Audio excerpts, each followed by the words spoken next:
There was apparently an allegation on social media that someone had been raped in a college. People who engage in this want to create chaos. That college has a history of treating its students a little poorly. We have a TikToker who claimed to be the mother of the rape victim.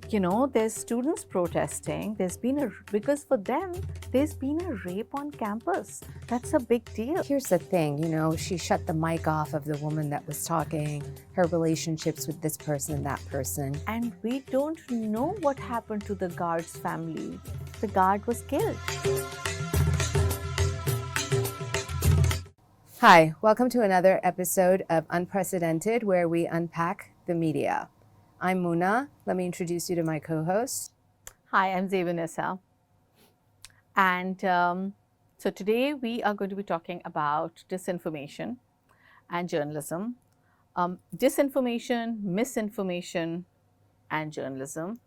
And we were sadly inspired to do this episode because of the Punjab college rape. I won't say case, I'll say rape situation / rumors / case, whatever it was, because it was in the media and social media particularly for a very long time in the past few weeks. Muna, would you like to recap a little bit? Previously in the space of disinformation in Pakistan. But before I do, I just want to address the audience and say one of the reasons that it's taken us so long to come back with another episode is because I had COVID. Yes, COVID. It's not over, kids. Go out there, be careful, wear a mask, all of that. I had COVID.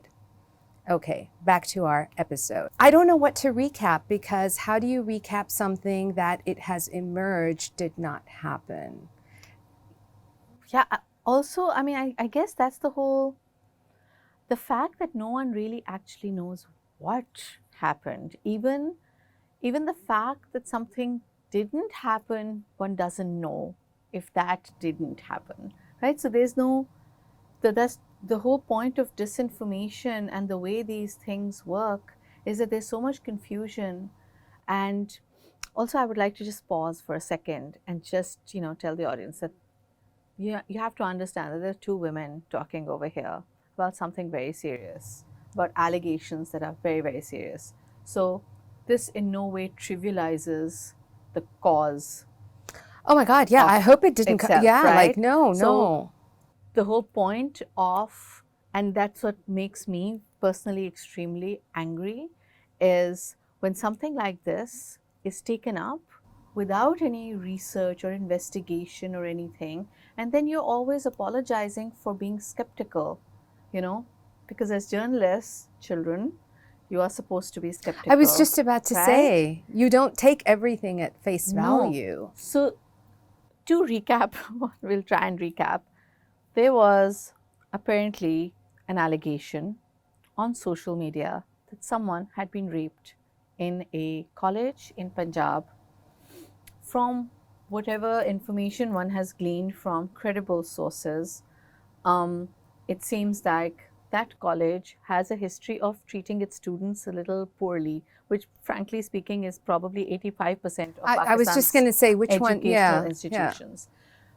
Where it all went downhill, probably, again, this is all through piecing together information online, is that students went to the admin of the college and demanded, I'm assuming, an investigation into, I actually don't know what, into some social media post. This is where it all started. The authorities, the college authorities, responded the way they always respond, in a stupid, dumb way, where they crack down on students.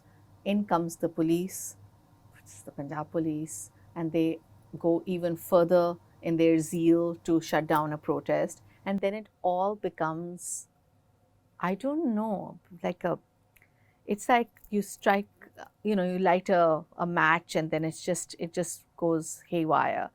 And then the government steps in after a while, actually, after the whole police thing and etc.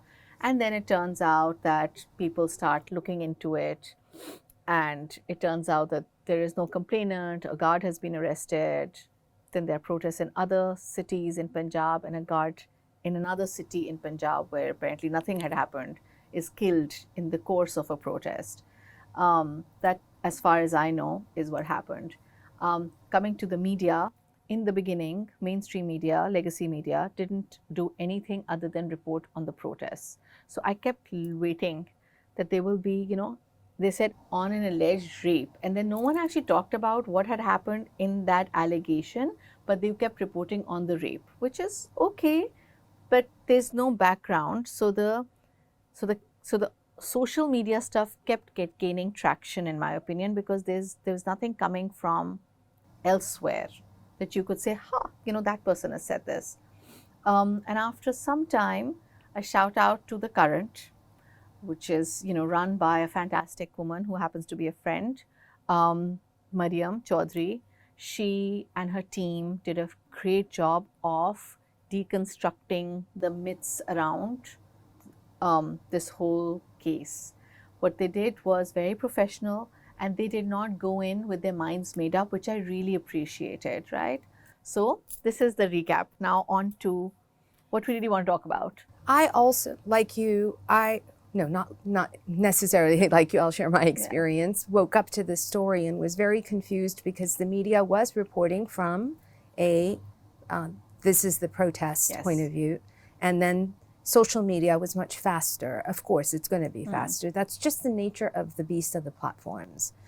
But I did reach out to my former students who are both working as fantastic reporters in Lahore. And I spoke to a few people like Umar Chima, who was one of the first to break the story, to really gauge like what's going on. And yes, the media wasn't at the forefront covering the story. But as I'll tell you later on, when I looked up other disinformation stories out in the West and in India, they were doing the job. I just want to clarify that every journalist across the political spectrum was looking for this woman. But they're looking for this woman in a backdrop where you have people claiming this, I know the woman, I spoke to the woman, we have a TikToker who claimed to be the mother of the rape victim, who's, I think this morning it came in the paper that she's been arrested yesterday. She's been arrested. Yeah. I really hope we get to hear from her what the motivation is. Academics have done a lot of studies on this to tell us that people who engage in this want to create chaos. They want to create it. So I think that is very important to focus on. Journalists do not want chaos. I'm not going to say some journalists too, but that's not our job. It should not be our job. And I think so Muna is talking about disinformation. When you put out a story, it's false, information that is wrong, it's incorrect, it leads to chaos or disruption or whatever. And to repeat, I'm sorry to interrupt, but to repeat, that is not what a journalist is doing. A journalist is not. And then you have misinformation. So someone spread disinformation that turned into some sort of a news that some journalists also spread. I saw a lot of senior journalists go, have a way, and the thing is, it's all coming in many ways from a good place at times, right? It's coming from a good place with some people where they're like, there's students protesting. Because for them, there's been a rape on campus. That's a big deal. So what they're saying is, we are outraged that you are hiding this, right? Except, how do you sift through all of this? So in all of that, my question is, as people who teach journalism or practice journalism as well, how do we sift through all of this? Especially if it's, something like this is triggering to a lot of people. It brings back people's personal experiences. It brings back younger women who are currently in schools and colleges, and women face harassment every step of the way in any case. So this is something that is very serious for them. How do you sift through that? For me, Muna mentioned Omar Chima. You see, for me, I hold some journalists credible, right? These people are credible journalists. And if no one has been able to come up with something, and some random newspaper.pk or something like that, Nudity. nudity or something, newsdity or whatever. Yeah, nudity. Yeah, something like that. I'm sorry, I don't know these places, right? So who am I going to go with here? And then you call up your own people of everyone. By the way, Muna's right. I think every organization, news organization, tried to get to the bottom of this. Yeah. The thing is, let me be very crass here. No news organization, no news group is going to let go of such a story. It's a big story. It's a big story. And you want to find the It person. doesn't matter what government it is. Let me be very, very honest here. Ratings are king here. And these things, again, I'm sorry for being crass, bring in ratings. Everyone loves a good protest, okay? Everyone likes this idea. You know, the David and Goliath story, there is a reason why it sells so well, right? It's also one of the reasons why disinformation, if this is actual disinformation, also goes viral like this, because everyone understands the concept of the little guy versus the big guy. And in this, they had painted a whole government as covering up. It also went completely crazy after a while, where with conspiracy theories. And, So here's the thing, she shut the mic off of the woman that was talking, her relationships with this person and that person. I think those. Oh yeah, I'm sorry, Mariam Nawaz. I have COVID brain.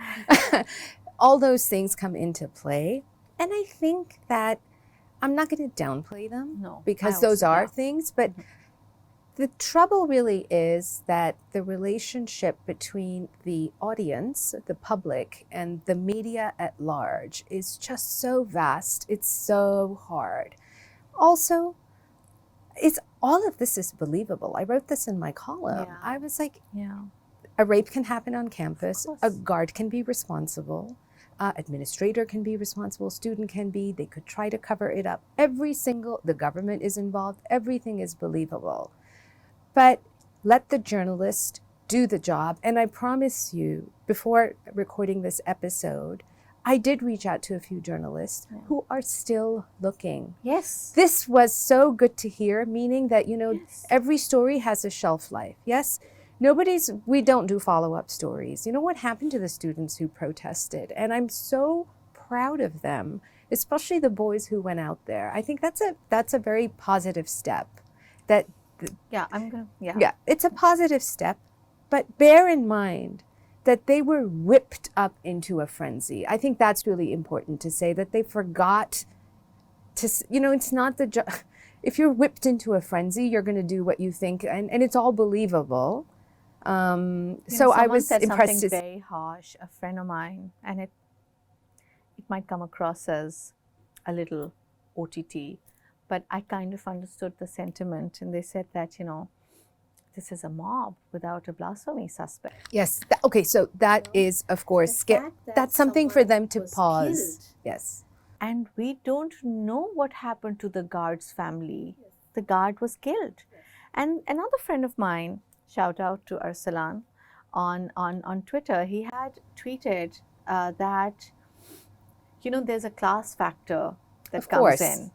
My question in the beginning, when I first saw this, and I was my instinct was that I'll be honest with you, my first instinct was that of course something has happened.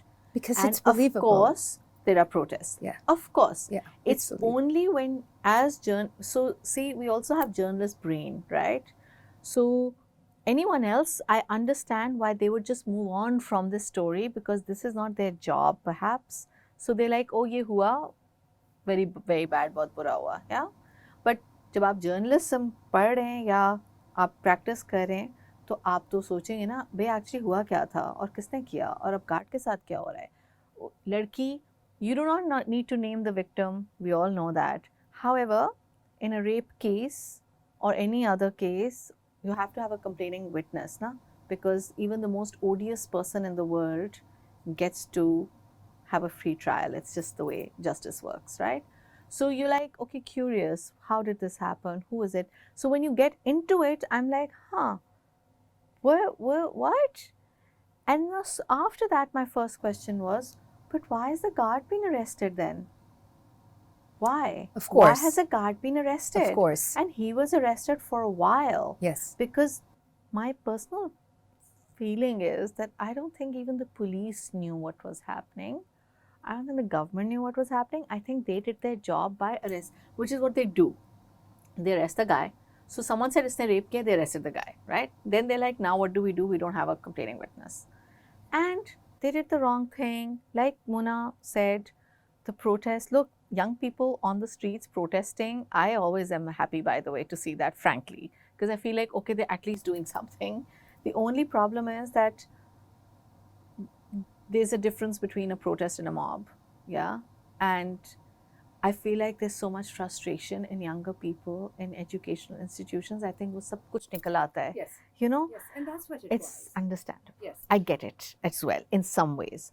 What I have a problem with, because this whole podcast is about journalism, what I have a problem with is, where do the journalists go in all of this? Where? Why do we have अच्छे भले journalists egging people on? And again, I will come down to vlogging, social media problems, and how easy it is and how dangerous it is. But I never really thought of disinformation, by the way, to be very honest. I've been very dismissive always of the hawa of disinformation till this one, because this was crazy actually, because I was, you know, there was this one moment where there was this rumor where the guard was taking the fall for God. I don't even know the poor gentleman's name, whoever that gentleman is, who's related to someone or the other. उन्होंने किया है. Now, no one has ever said that, but उनकी तस्वीर, उनका नाम. Come on, people. What is wrong with all of you? Then there's websites over websites giving out the photo of that poor girl who got injured or something, and she's in the hospital because she had an injury, because the police are mean and nasty when they crack down on protests. What they do, unfortunately. Outrage over that, sure. So my question actually is, how do we teach younger journalists who are just coming in and they're working? See, a lot of them are, not everyone's going to end up in Dawn and Geo and elsewhere with tight editorial controls. They're going to end up in some new startup space, whatever, who do thrive on these sensational stories. How do we make sure that they don't fall for this? Okay, so I have an example for society at large, which includes it. And unfortunately, it comes from, well, unfortunately, when I say unfortunately, it's Scandinavia. And it of course, you're just going to be like, Yeah. no, that doesn't work.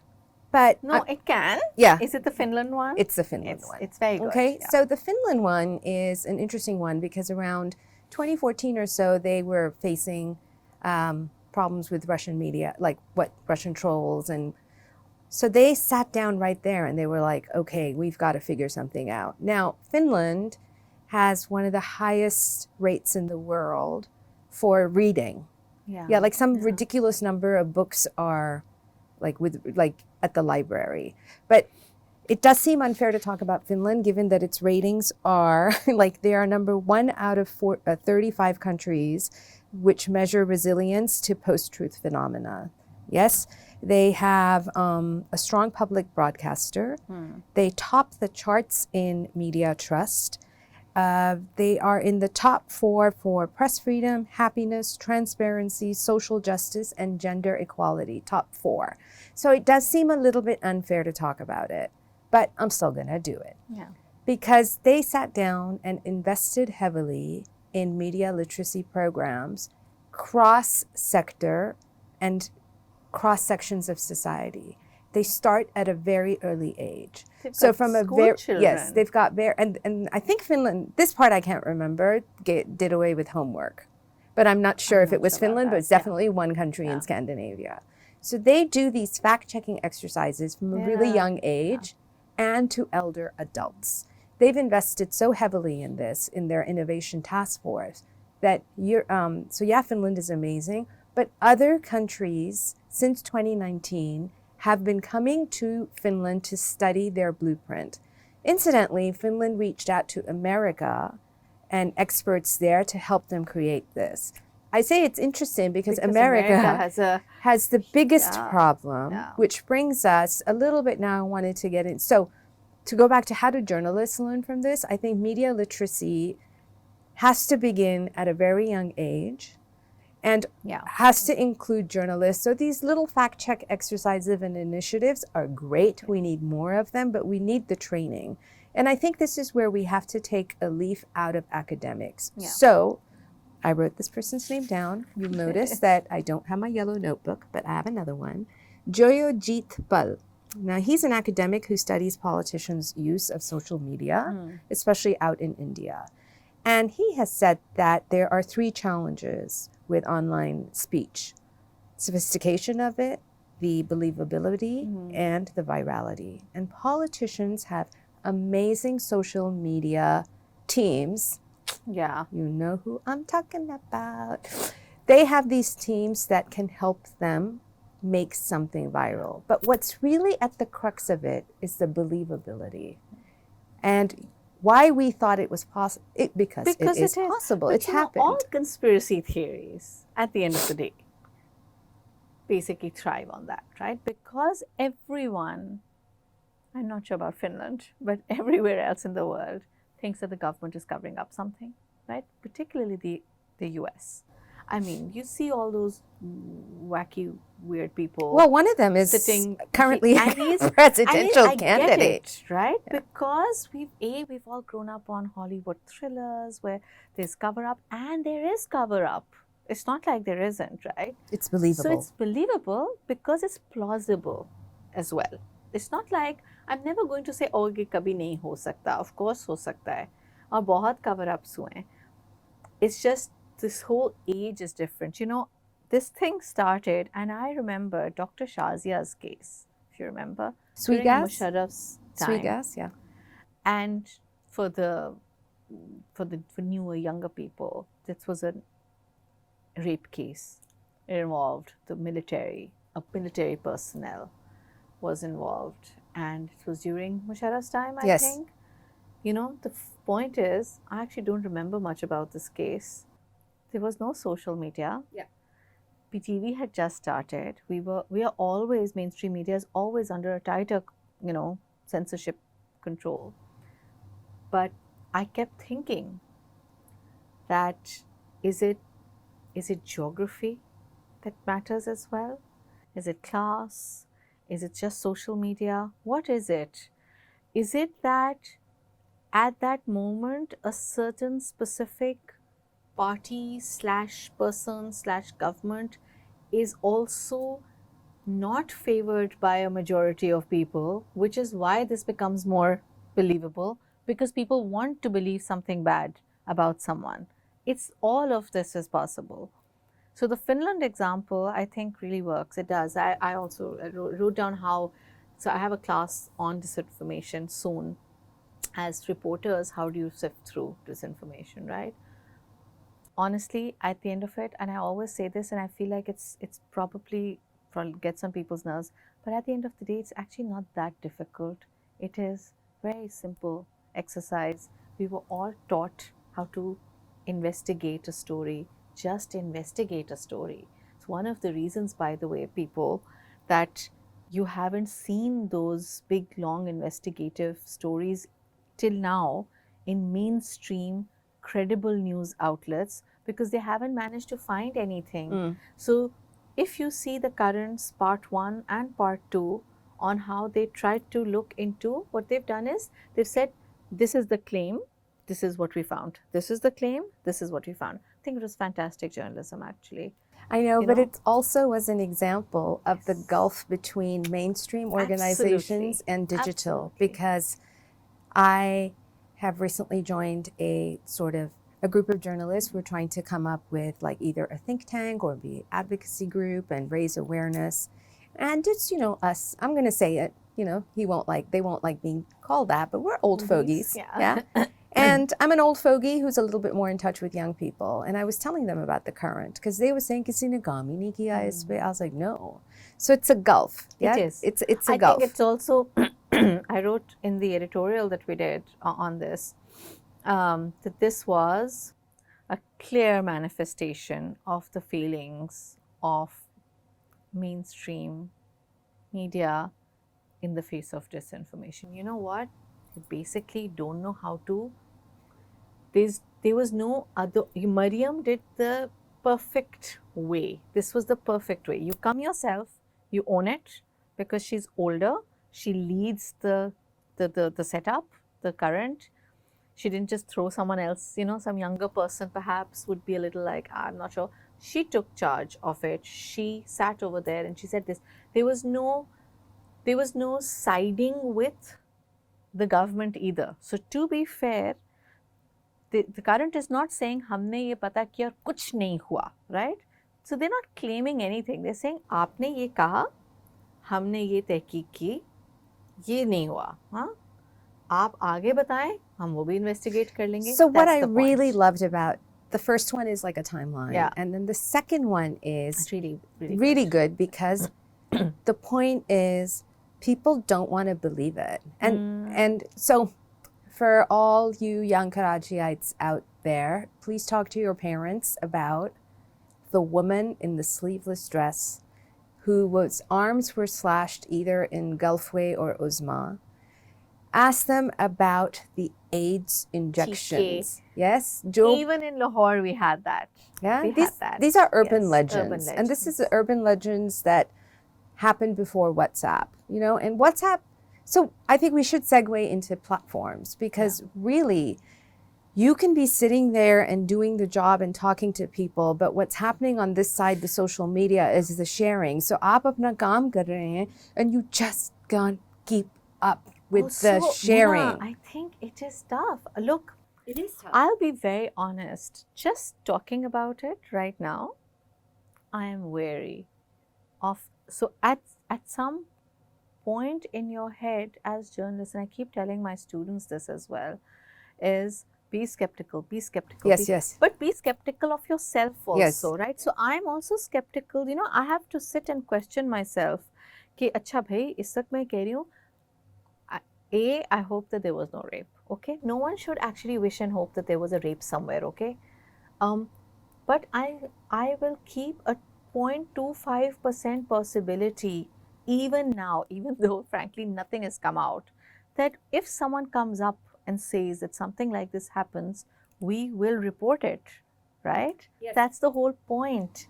I think what I'm sad about, and I wrote this in my column, is I'm just worried that will she come forward? In a country where it's so hard for women, it's hard for women everywhere around the It's hard world. for women, Yeah? But in this environment where rape is political, but it has become highly politicized now. Depending on where you're standing. Yeah. Yeah. Yeah, and the groups that are spreading these stories, this isn't the first story they have spread. Rape is always used, that arrests में औरतों के साथ ये हुआ है, इसके साथ ये हुआ है. When it does become politicized, then the government has a lot going, like it's a lot of challenge. Yeah, now, it is. just to give you some examples, in 2016 is really when we started first seeing it's not that disinformation has existed, but with the use of social media platforms, the really big story that got covered by mainstream press and press around the world was the Pizzagate controversy in 2016, where somebody showed up at a shop, at a pizza place, saying that this is where they have human trafficking that is owned by child trafficking, in fact, pedophilia ring in which Hillary Clinton is involved. वो believe Asian or something? Yes, and they came with a gun and there was violence. Yeah. More recently and closer to home, we've seen the Manipur violence last year, in which I want to be careful because I'm not familiar with the history of Manipur, but it was ethno-violence. Yeah. There was violence in that churches were burned, And the government of India banned the internet for 3 months because it was so much money. 50,000 people were displaced in that.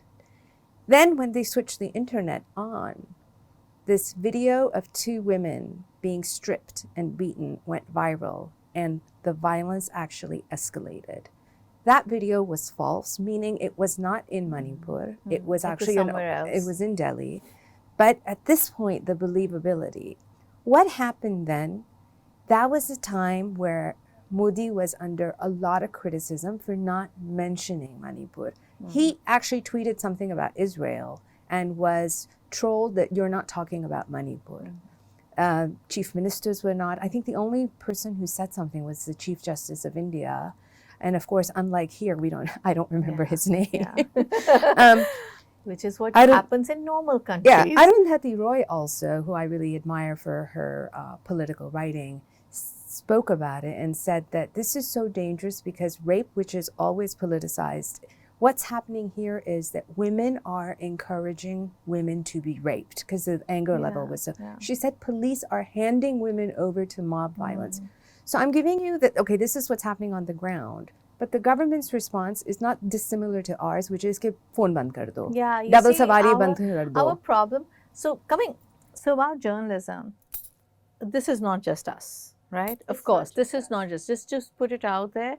I mean, there's a lot of self-flagellation within Pakistani media, which I really, by the way, appreciate because we are probably the most self-critical journalists. We always think that we're not, but we really are, right? But because you brought up Israel, that whole actual fake news, okay, in what? The New York Times, yeah? The end all of journalism is the New York Times. Like you basically, everyone wants to go to the New York Times, yeah? It was a fake story about the rape within the hostages or whatever, right? And they had to come out and say it because the family said, no, this didn't happen.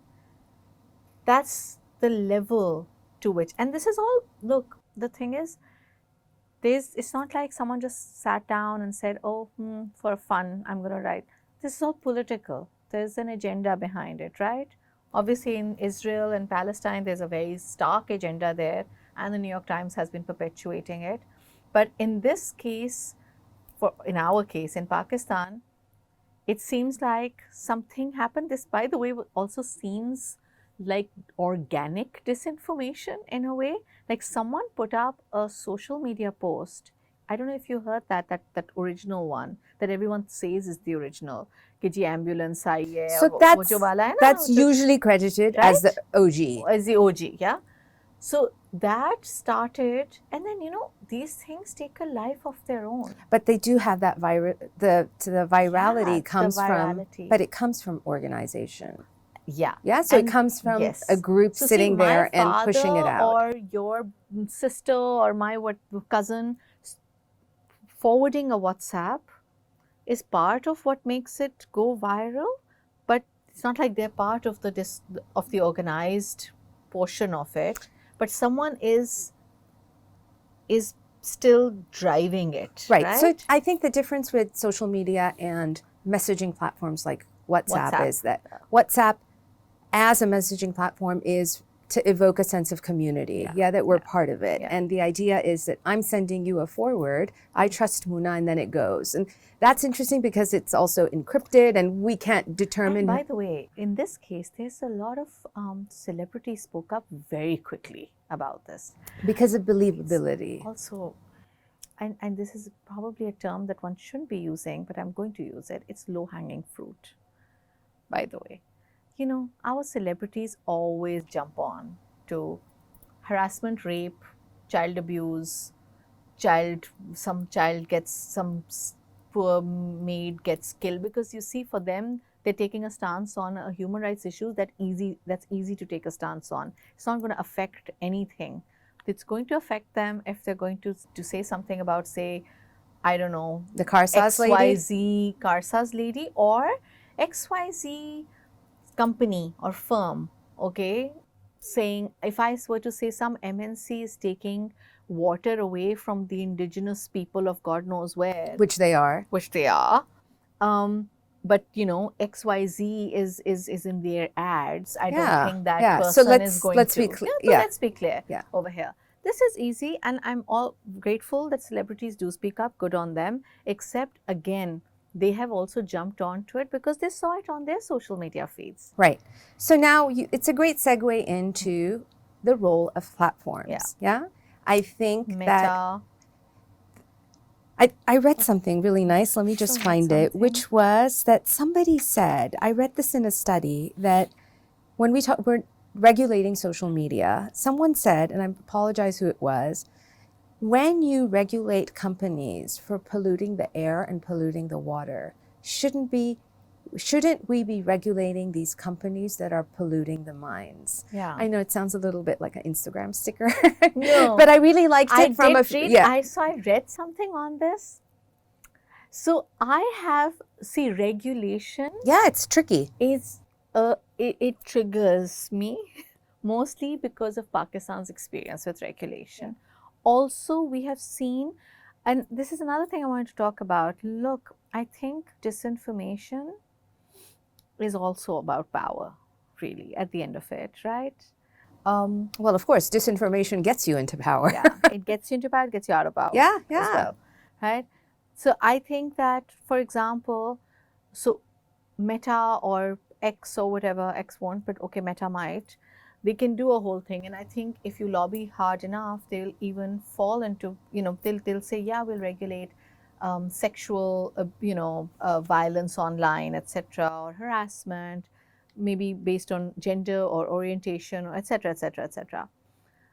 They won't do the same thing when it comes to, say, Gaza or something, because that's where their power issues Of stem course. in, right? So that's there, and that's something that one should always just keep in mind because it's there, right? So it's always going to be lopsided.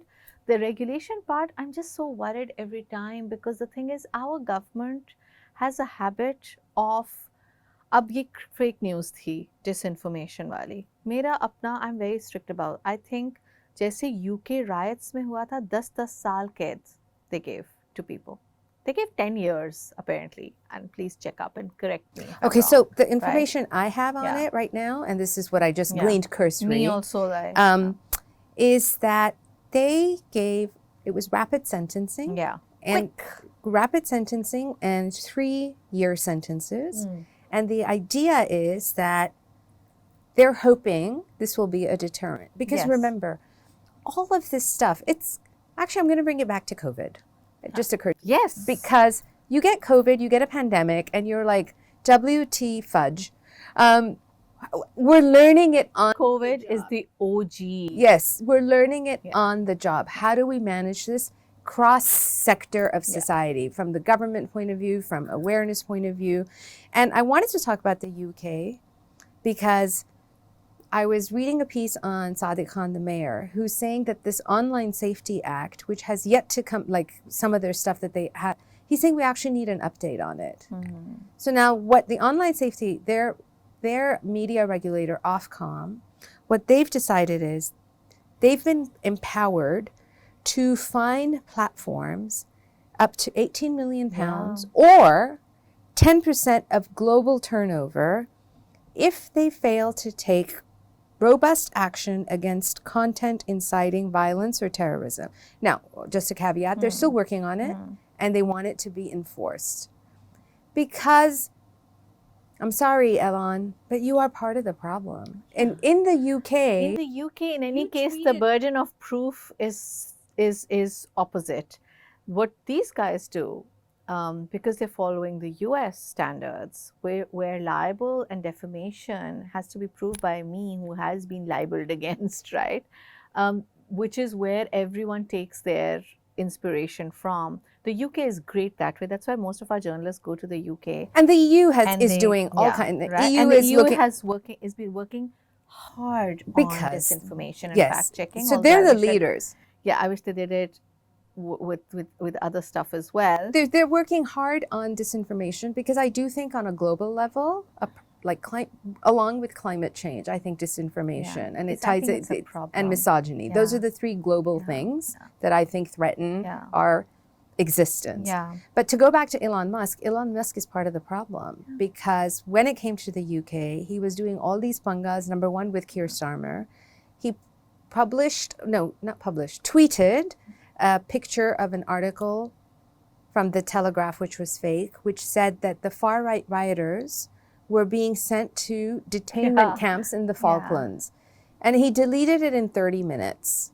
Yeah, which seems like nothing. My point is, I feel like, so we have little baby Elon Musks in Pakistan who are YouTubers and vloggers, not me and Mona. We don't identify I like to call as, it, because I've changed it to I don't web. identify as a YouTuber, but you guys know who you are. You will never be watching our show, so it's a safe space for us. We have baby Elon Musks who, there's this one particular YouTube I'm thinking of. What they do is they retweet disinformation every time, right? They retweet it, and after 24 hours, they delete it. But you see, they've done their job. You know what this is? It's exactly like journalism, where you get the story wrong. Your story goes big, but your clarification doesn't. Yes, वो आप इतनी सी वहाँ पे yes, लगाते yes. But you do but the thing is, journalists will always say, oops. At least हमने ये कर दिया. Not at least. I think that's it. Our clarifications. And trust us, because we want you to trust. See, we have to do it because this is in a paper or on TV, mainstream at least, you have to say, I'm sorry, we got this wrong. On social media, you don't actually have to say anything. You can just delete it and say, मैंने तो delete कर दिया था ना. बस. Yeah, but I have an interesting, I kind of wanted to segue into, should governments and politicians leave X? Can they? Should they? So, see, if it's a source of problem. So you and Mona and I, just for a disclaimer, Mona and I are part of a petition in the Sindh High Court, against the ban on X. I hate bans. Twitter. I don't like bans either. I'll be very honest though. I think that I have less anxiety when I wake up sometimes these mornings, because I used to be, I was very into Twitter, right? When it was Twitter. And I loved old Twitter, and then it became very toxic. So it's just, I think waking up to abuse every day got too much, and we will talk about it maybe at some point, women and journalists and abuse and all that online. But I think that, leaving Twitter/X, so everyone said we should leave Twitter when Elon Musk was taking on. I was like, why should we leave Twitter? We should stay there and we should make it better. It's just that it's not working out the way I thought it would work out. But we did join Threads, right? And it just didn't work out that way. I think it's captured a market it's a very weird, toxic relationship that one has. Well, the whole thing Twitter. With social media platforms is that my professor, shout out to Owen Youngman back in the day, said that when these platforms become so essential to our lives, because it's convenience, right? It's hard to leave. When I was teaching here at CJ, we would talk about, okay, as a group, we're all going to delete Facebook or Twitter or whatever together because they're bad. Let's do it. And then there was that like anxiety because it's so convenient. I'm still on Facebook. Yeah. Not that I use it, but it's convenient. Sorry, this is a segue into, but I think it sort of does tie into disinformation. I'll be very honest. I love social media, right? Yeah, of course. I love social. Of course. I never left Facebook. I'm on Instagram. It's private, but I'm there. It's the only private one that I have. I used to love Twitter. I think that for Pakistanis, I don't know about you people, but I don't have VPN on my phone all the time. It takes the battery away and it makes everything slow, and so I don't use it like that. We don't have VPN at work. So, for me, Twitter usage has gone down incredibly. Yes. And I've also noticed that I don't actually now depend on Twitter for work also. I used to do that. Yeah, it was a source at one point. So in that way, sure, the ban has worked. No matter what you say, the ban has worked. It's horrible, but it has worked. So it's done its job, right? But they're Which organized. is why they're so happy about it, right? Yeah, but they're organizing now it's on. the overseas Pakistanis or anyone else, if we just talk about Pakistan, that drive the Twitter thing in Pakistan, I feel, right now, at least for right now. I don't know what the firewall is all about and whether it's going to bring back Twitter/X in a way where you'll be able to use it, but you won't be able to see some. This is the whole point, right, of it. I feel like it's probably not going to happen because अभी तक तो इन्होंने नहीं किया, वापस तो नहीं लेकर आए, right? But वो थोड़ा कम हो गया है Twitter X वाला. This whole Punjab college thing seems to have been pretty much a TikTok/Insta thing. Yeah, because me. they banned Twitter. Because they banned Twitter, And- right? And this generation isn't on This Facebook. this generation isn't on Facebook, and it's actually not on Twitter that much either. So Yeah, this generation yeah. is far more. What would you call it? It's more. It's less text. It's more video. Yep. So, which makes it, when Muna, I saw that clip. The only thing I saw in your other show was this idea of boys standing up for girls in Yeah. the protests. So a friend of mine who's also a journalist called me and she said, finding it very disturbing, this image. So she took it completely opposite, right? She said, मुझे ये बहुत weird लग रहा है ये रखवाले औरतों के, Oh, of course. And so, but I saw what powerful images though.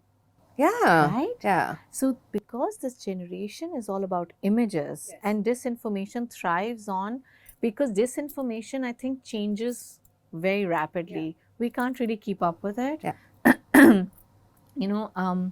The thing is that last night I was on Insta and I saw a video with Alia Bhatt trying on like different clothes, right? Like, oh, look me in a tee. And I was like, how did this Pakistani brand, like this sad little whatever, get Alia Bhatt as a model? And then after, it took me 2 minutes to realize, okay, maybe like 30 seconds, to realize that was AI. That was a deep fake. Wow. And that we're going to park for just Yes. probably another So, time. अभी तो we not even touching that. आप ये सोचें, just imagine having this sort of story than having a deep fake. Oh my good Lord. Because you see, I actually don't blame young people for being angry. Of course. Right? I'm angry all the time. Yeah. So I don't blame young people for being angry. There's a Holocaust going on while we speak in this world.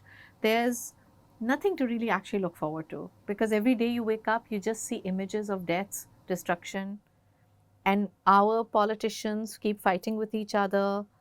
The economy is getting better, but it's not trickling down right now. So it's going to take some time. Yeah. And who is it getting better for? कह रहे हैं, वैसे भी, let's face it. So it's not like you wake up every morning and say, oh my God, my life is wonderful, it's beautiful. It's probably not beautiful anywhere, but the thing is, at least in Finland, see, I love Finnish shows. I watch a lot of Scandinavian crime sister, drama. same. So I love the fact that in Finland, even their prisons are beautiful. I will happily live there, okay? उनके तो वहाँ computer भी वो दे देते हैं. तो मेरे तो अपने घर से बेहतर है उनका prison.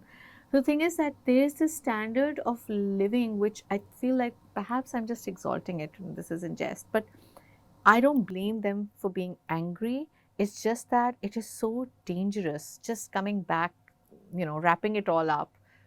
As journalists, is our responsibility to be angry? Totally, sure.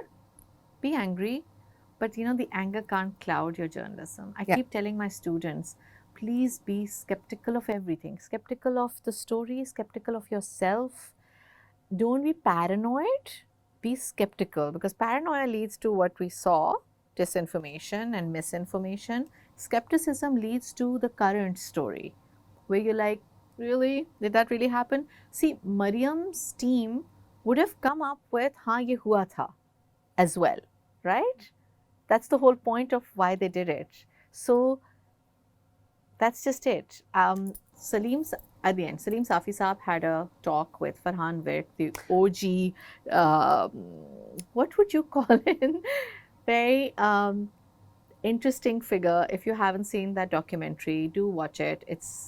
The Al Jazeera documentary, Jazeera and then the Salim Safi show was last weekend. It's a must watch. It is a must watch.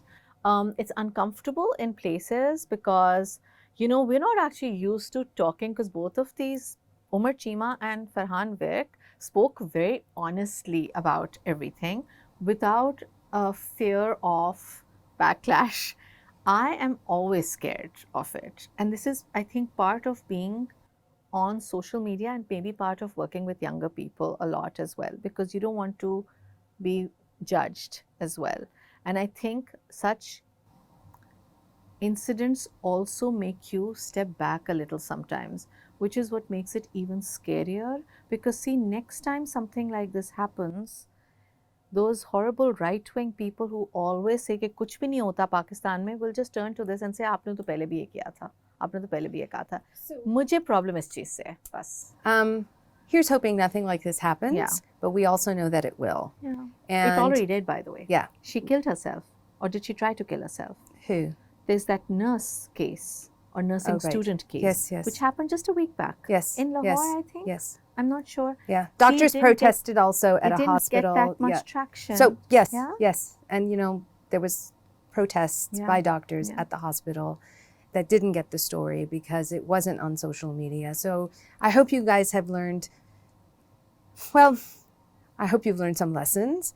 But we end with reminding people who are practicing journalists and want to be journalists to be skeptical. That's Always. the end of it.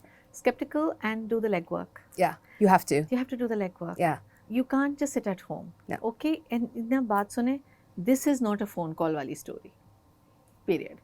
If that hospital, I will not name it because it's not fair on that hospital, if that hospital actually had a rape victim in it, it's not, you see, you have to also understand the process of it. They're duty bound to report it to the police. If they did not report it to the police, there has to be a doctor. You see, it's just not possible कि दुनिया में कोई छींक भी मारता है तो आपको पता चल जाता है कि कहाँ क्या हो रहा है. So go there. Go there.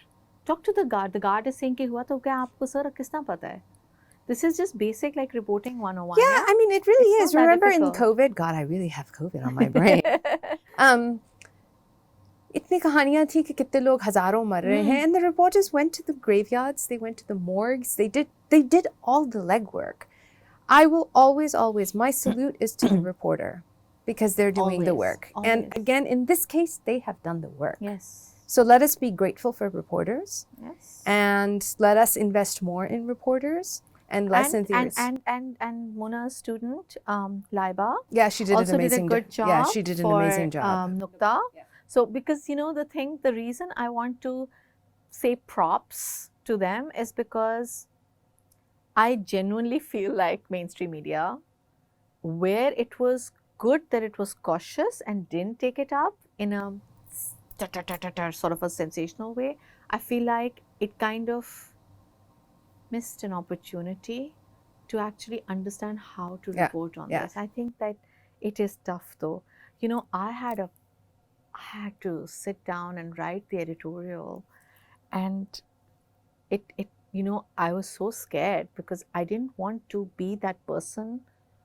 That's also responsible journalism. You You didn't do don't knee-jerk, want by the to- way. you also We've also don't- taken our yeah. time, thanks You to my also COVID. don't want to sit and say ये नहीं हुआ because कल आपको उसी मुझे कोई लकीर पे वो तो नहीं लगी वो है तो ना हम stone आज भी में कह रहे हैं, etched. अभी हम भी कह आज रहे भी ये कह रहे हैं. आपको सिर्फ ये कि with the information that you have right now, at this moment, this is what we have gleaned.